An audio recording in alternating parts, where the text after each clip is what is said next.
Thanks very much. What I want to do is just have a quick look through the live export industry for the last 12 months in the different segments, draw from that as to what's driving the industry in the next year or two ahead, and then finally put an overlay of animal welfare over the whole industry as one of the major issues confronting the live export industry and what's being done on the animal welfare front. I want to start off looking at the beef cattle market. We'll then move on to look at dairy and finally sheep and goats at the end. In 2010 there was just under 800,000 cattle, beef cattle exported from Australia, which was down about 9% on the previous year, almost entirely due to the restricted exports to Indonesia. As you can see from the pie chart there, Indonesia accounts for 2/3 of the beef cattle exports, all out of Northern Australia, and it's obviously a major part of the industry. The other third is a mixed bag of different locations.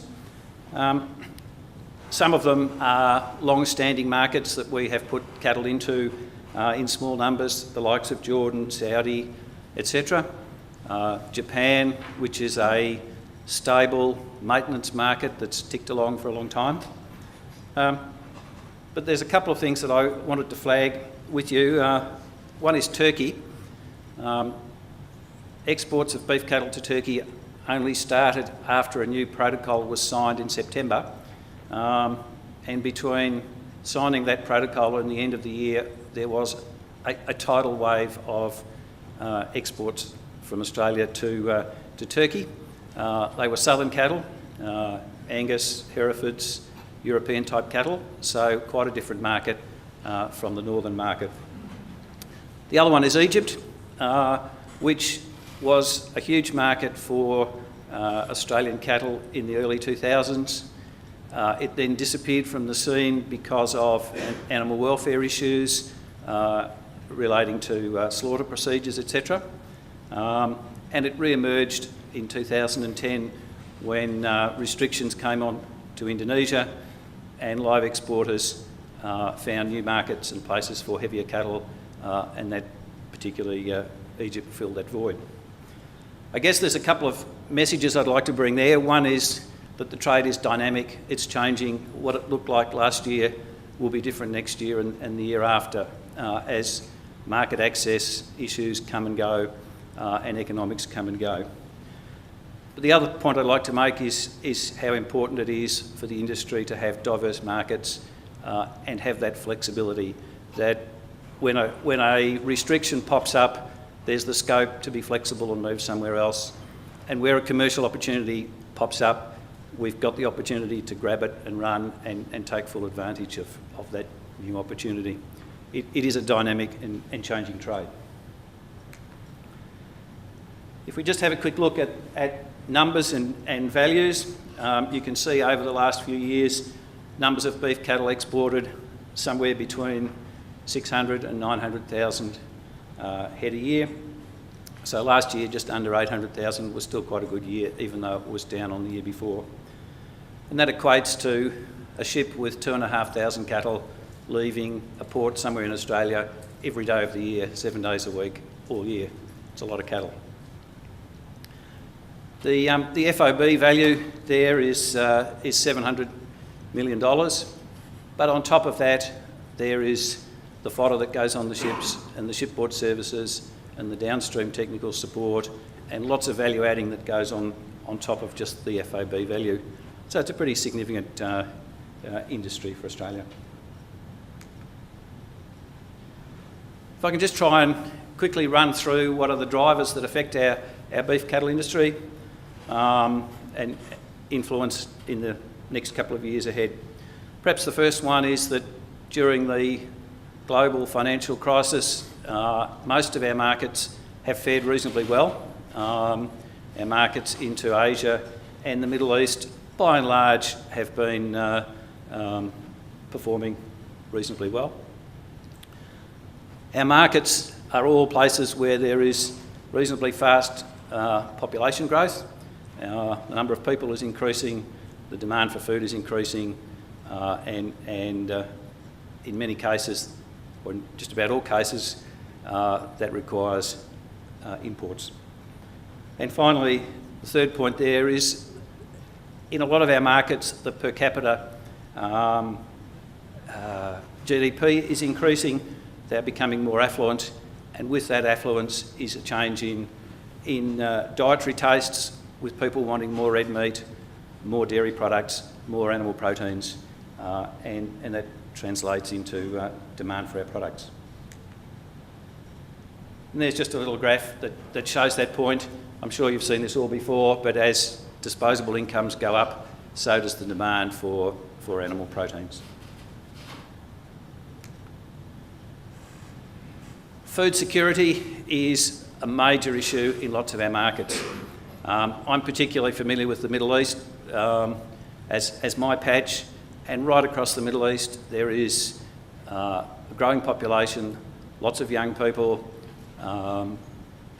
not in all the countries, but in many of the countries, affluence, and a very heavy dependence on food. Food security is a real issue, and it's re-emerging, as you can see from the unrest in North Africa and the Middle East and so on. Food prices and food security is one of the driving forces. It's real. And finally the other overarching issue is animal welfare. This is driven not so much from the destination countries, but from our own Australian community and government, who quite rightly have high expectations of us involved in this trade. Quite reasonably expect that if Australian cattle or sheep are exported somewhere else and killed, that it should be done properly and done well. A few specific market drivers. I mentioned reduced access for our northern cattle into Indonesia in the last 12 months, and whilst that may relax somewhat, I don't think it will go back to the heady days of a couple of years ago. Turkey, a new market that's emerged, absolutely gangbuster for the last 4 or 5 months, but now looks like it may well, I wouldn't say grind to a halt, but certainly is facing some issues in the Turkey market, and I wouldn't be at all surprised to find in 12 months' time it's no longer on the graph, that it's come and it's gone, and it relates to Turkey's wish to comply with the EU, blue tongue constraints and a range of things. Supply of cattle is reasonably flat. In Australia, we heard earlier this morning about slow numbers of increasing the national herd, but it's going to be slow, and basically we've got a reasonably steady supply of cattle. The trade is forever competing with particularly low-priced product from India and from South America in boxed product, and the high Australian dollar impacts on all exporters, and livestock exporters are no different, has impacted on the cattle trade as well. If we now move on and have a quick look at the dairy markets, and these are some fine dairy heifers in export quarantine waiting to go to China.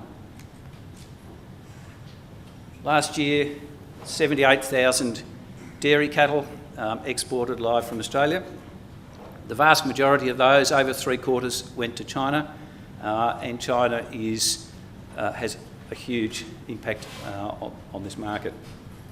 Up until recently, the Chinese have only been really buying Holsteins, but supply of cattle has been a major issue, and the trade has now broadened out to include other breeds, particularly Jerseys, have gone in significant numbers in the last few months. The other markets there, Pakistan is an emerging market for us, which is slowly growing and expected to continue to grow in the next few years.